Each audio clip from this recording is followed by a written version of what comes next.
Oh, that was a funny one. This is very interesting. I was in the military. I think you know I got kicked out, but anyway. but while I was there, I had a sergeant, Cor Heemstra.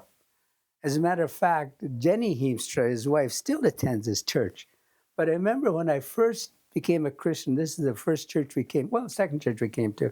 I remember walking in the front door and I ran into Cor Heemstra. He looked at me and he says, "Bill Adsit, what are you doing in a church?" That was so funny. "What are you doing in the church?" he says to me. And I said, "Cor, well," I kind of told him the story about how I became a Christian. I'm Bill Adsit. I'm a member of the Tahltan Nation, which is located in the northwest corner of BC. When I think back about my first faith journey, I think about, first of all, about how the federal government and Satan used the churches as a diabolical scheme. And the abuses that I experienced at the residential school really turned me against Christianity and God. At 15 years old, when the residential school shut down, I was completely alone. I was angry, and I was confused and lonely.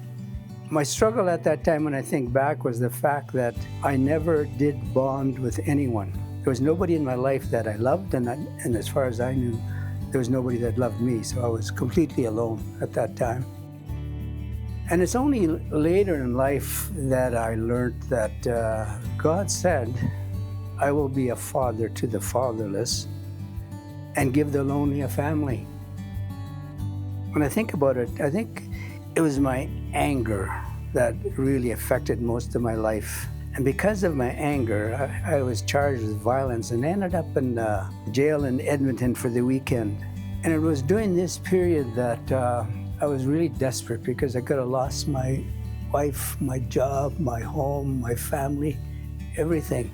But then I got thinking, I remember that the residential school, when they were talking about Christianity, they always said that if you ever get in trouble, you can always pray and God will be there to answer your prayer and to help you. And I thought to myself, well, I have nothing to lose, so I did pray. And God did intervene in my life, and it did change my attitude about life. And when I went home and told my wife, Val, what I did, and she was so glad. And we started going to church, and our whole life changed after that for the better. As I am now older, and when I think back of life experience, I think that God did keep his word when he said, "I will be a father to the fatherless and give the lonely a family."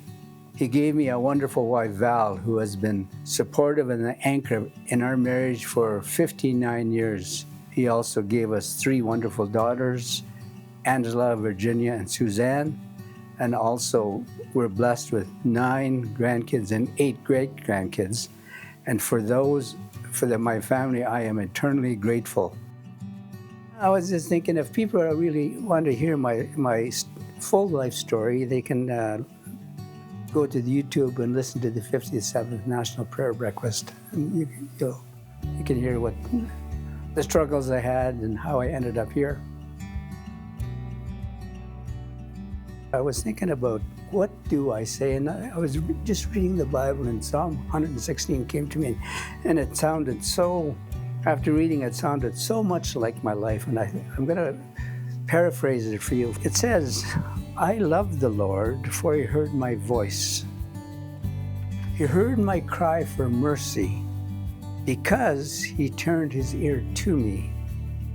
I will call on him as long as I live. I was overcome by distress and sorrow. Then I called on the name of the Lord. Lord, save me. The Lord is gracious and righteous. Our God is full of compassion. The Lord protects the unwary. When I was brought low, he saved me. Return to your rest, my soul, for the Lord has been good to me. I am your servant, Lord. I will sacrifice the thank offering to you and call on the name of the Lord.